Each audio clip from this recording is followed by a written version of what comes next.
Hi guys, welcome back to the channel. Today we're continuing our Creating Miniature Army series. I was requested from many friends and viewers of the channel to go more 100 Years War specific. So we're going to have 3 videos and we're going to talk about specific periods of the 100 Years War. So we're going to start today by the Edwardian War, that is from 1337 to 1360.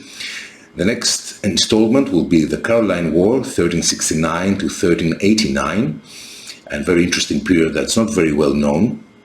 And then the Lancastrian Wars from 1415 to 1453. So let's start with the first installment of our 3 videos, the Edwardian Wars, 1337 to 1360. Now, an overview, the first phase of the 100 Years' War between France and England lasted from 1337 to 1360.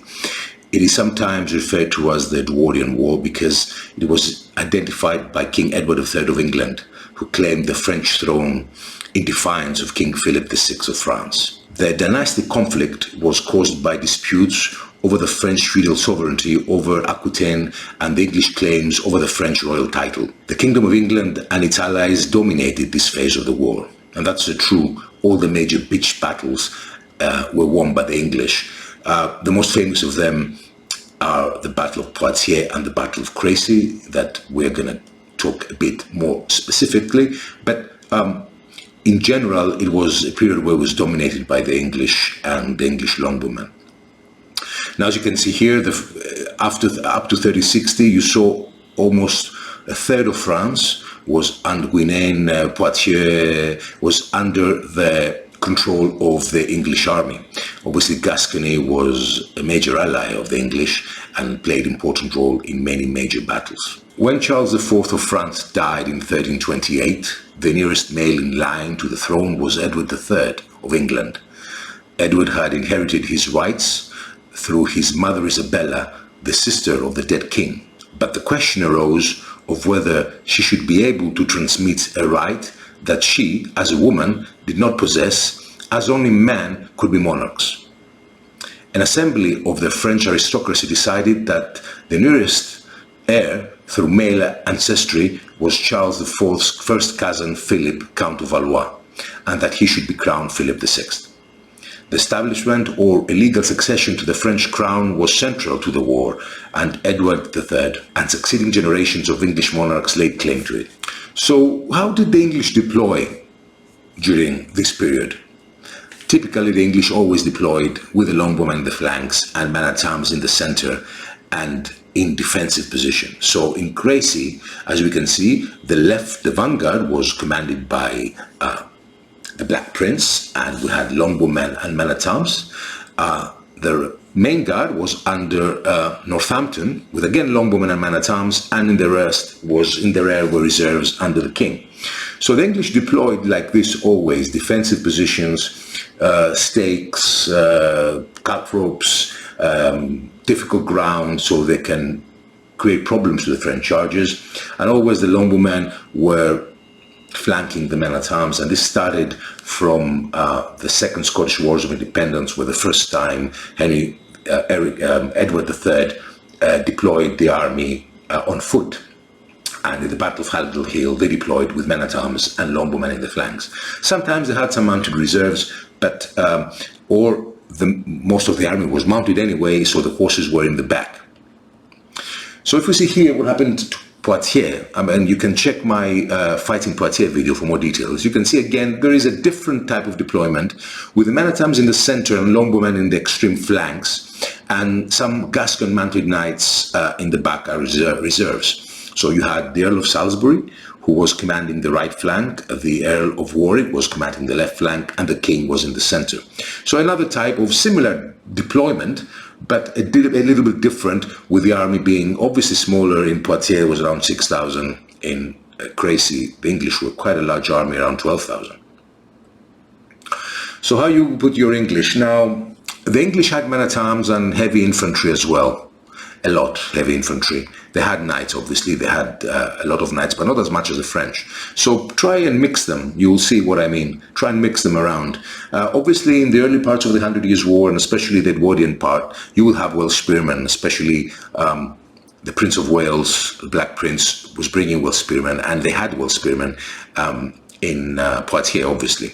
And there is a lot of percentage for Gascon allies. Gascon allies played an important role in the Poitiers campaign. Could have been 20–30% of the English heavy infantry. And you could also add for some spice as well to your army. Longbowmen 40–50%, so half longbowmen, half heavy infantry, and from this half of heavy infantry you can have Gascon allies, you can have Welsh spearmen, heavy infantry, men at arms.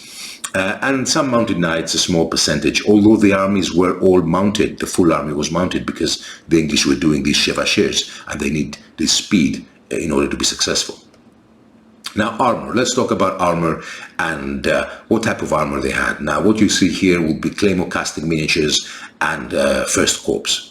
So you see here, these are men-at-arms, and you see on the right heavy men-at-arms, usually cloth, you know, shields. They have their knives, their double-handed weapons. Again, another, well, in the center, a retainer or a more well-equipped man-at-arm, and on the left you see a knight with a bit more, with a lot of more of plate, but always there is this part of chainmail and a lot of cloth barding and the heraldry on. So totally different than the later part of the 100 Years' War. Again, you see here, these are men-at-arms and knights. Their weapons, they had shields. You see they had chainmail basically with bits and pieces of chainmail, of plate on the legs and the hands. And you see also the great helms. The helms are very different from the helms we're used to for later parts of Agincourt and Verneuil and the Jeanne of Arc period. Again, here you see the knights, mounted knights. All the horses had cloth barding to protect them from arrows and crossbows, shields, and they had their lances, again with partial plates and a lot of chainmail. I like this period. I like this chainmail being part of the armor because it gives a little bit of variety in painting than a little bit later that we're going to see in the other videos where we have full plate armor. The longbows, obviously, whatever they could find, the longbowman, bits and pieces there, some chainmail, but mostly cloths and pads. That's why they were very light, they were very mobile, and they were very effective. Now, here's how I base the army. Now, if you can see the basing here for the English, I use some knights who have their heraldry, and around them could be some retainers and some heavy infantry. I mix them around, as I told you before many times. Try and mix them around, trying to put different, because you cannot have, it's not realistic to have only foot knights in one division. It didn't exist. So the knights, the nobles had some men-at-arms who were very well equipped, some other men-at-arms with heavy infantry, a little bit less well equipped with padded pads and padded and some partial armor, but not try and mix them so it will be more realistic. The same here, as you can see the knight in the front here with who has a chainmail, and he has his partial plate armor behind him. You have heavy infantry. He mostly has a little bit of chainmail. Try and mix them to make them look more interesting and more realistic, and it's more fun like this. So let's go to the French. Edward had inherited the Duchy of Aquitaine, and as the Duke of Aquitaine, he was a vassal to the Philip of VI of France. Edward initially accepted the succession of Philip, but the relationship between the two kings soured when Philip allied with Edward's enemy, King David II of Scotland, and we had the Second Scottish Wars of Independence. Edward in turn provided refuge to Robert III of Artois, a French fugitive. When Edward refused to obey Philip's demands for the expulsion of Robert from England, Philip confiscated the Duchy of Aquitaine. So, a lot of politics behind this first part of the war. Now, how the French deployed in the two major pitched battles of the early part of the 100 Years' War, Crécy and Poitiers, and why they were annihilated. They didn't deploy really bad, the French. They deployed quite, let's say, logically. Now, this is Poitiers. Poitiers they deployed they dismounted in after the suggestion and the advice of Douglas, with men-at-arms and knights and heavy infantry. They had mounted knights on the flanks of the 1st Division under the Dauphin, with Auberoche and Auberoche is on the right flank, and the Marshal of France on the left, to attack the longbowmen on the flanks of the English. The Duke of Orleans was the 2nd Division, and the King, John II of France, was the 3rd Division that had most of the quality of the men-at-arms and the knights with flanked crossbowmen. Now, the English were lucky in Poitiers, because Orleans misunderstood, we don't know what, and he retired. So the English fought only 2 divisions, not 3 divisions. If they fought 3 divisions, they probably have lost. They were very tired, and they were not expecting. When they saw the King's division coming, they were very demotivated. Imagine if they found Orleans' division coming as well. So many of these victories are a matter of luck, but also a matter of command structure. And this is what you have to build in your game. Command structure. The French didn't have proper command structure, especially in the latter parts. The great nobles were not following the marshals, were not following the constables if they were higher in nobility. They were pressuring the king. They didn't have a proper professional army, as we see in the latter parts that we're going to talk about, the ordnance. And they had big armies who were not controlled. So imagine now the 2nd Division just left, how great advantage was this for the English.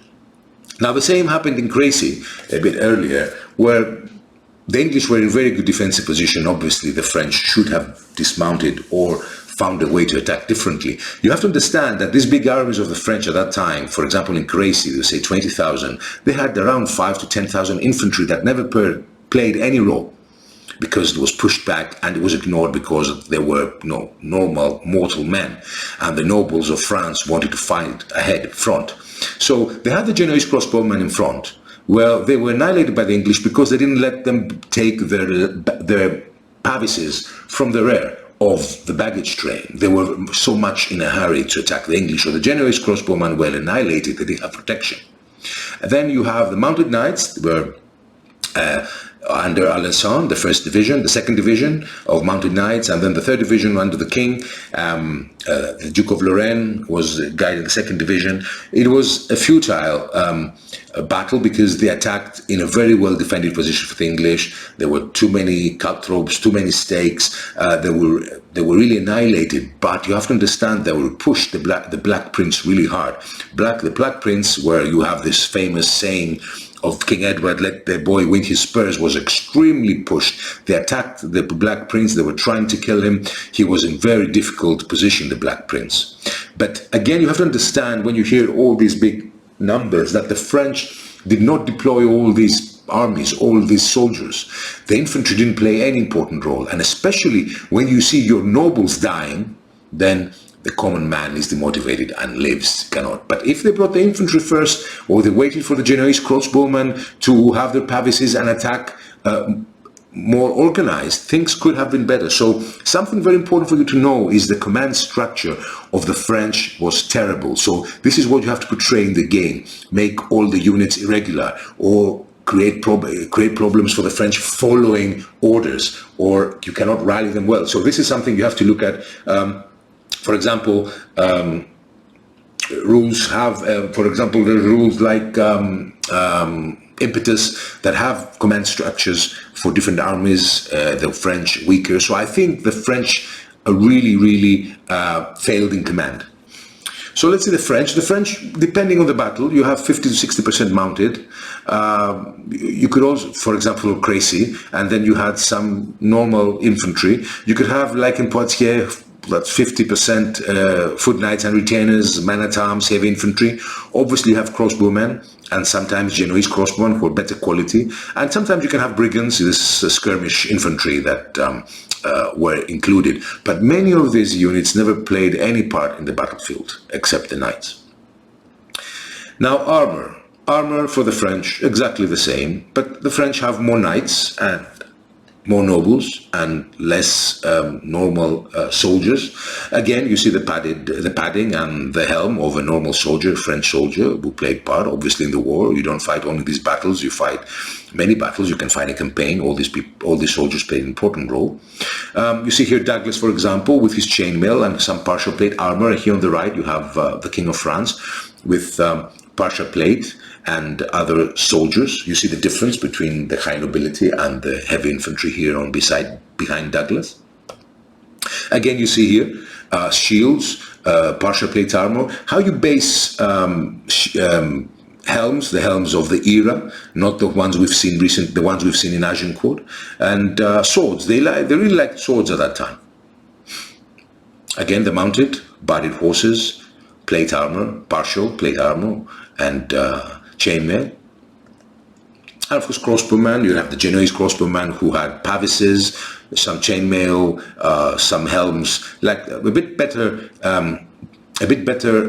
armor than the longbowman, and the pavises obviously made the difference. And here you base them. I don't know if it's clear, but the French, I base them a bit differently than the English. I give more men at arms and knights. I don't put that much heavy infantry. As you can see here, you can see knights with helms and men at arms, heavily armored. So the French had more soldiers, had more nobles, had more men at arms. So try and have the French a bit more. If the English, you put some heavy infantry, let's say you put 50% heavy infantry on a base, try to have the French have 30% heavy infantry. The French had a lot of men at arms and knights. I based them a bit differently. But again, mix around. Now let's talk about some nobles of the era, and we're going to talk about that. There are many nobles obviously I don't have there, but many nobles that we're going to put for the next era. Bernard de Guesclin, obviously, who changed the war, and we're going to discuss about it in the next, in the Caroline part of the video. So we had Edward, obviously, the Black Prince, Thomas Duckworth, who was very well-known soldier, fighting mostly in the wars of Brittany, the Earl of Northampton, Bartholomew Burghersh, Jean III de Grilly, the Captal de Buch, Arnold Auberoche, who died in the Battle of Poitiers, Earl of Warwick, who was the commander of the left flank in the Battle of Poitiers, Jean de Clermont, Marshal of France. Again, he died in Poitiers as well. Again, we have Edward III of England. Obviously, you can use big armies. Of course, Earl of Oxford, John de Vere, Charles V of France, who was a Dauphin before in the Battle of Poitiers. He was the son of John II of France. The first Earl of Douglas, who fought in the Battle of Poitiers, Geoffrey de Harcourt, Jean II of France, John Chandos, a very famous commander, Philip, Duke of Orleans.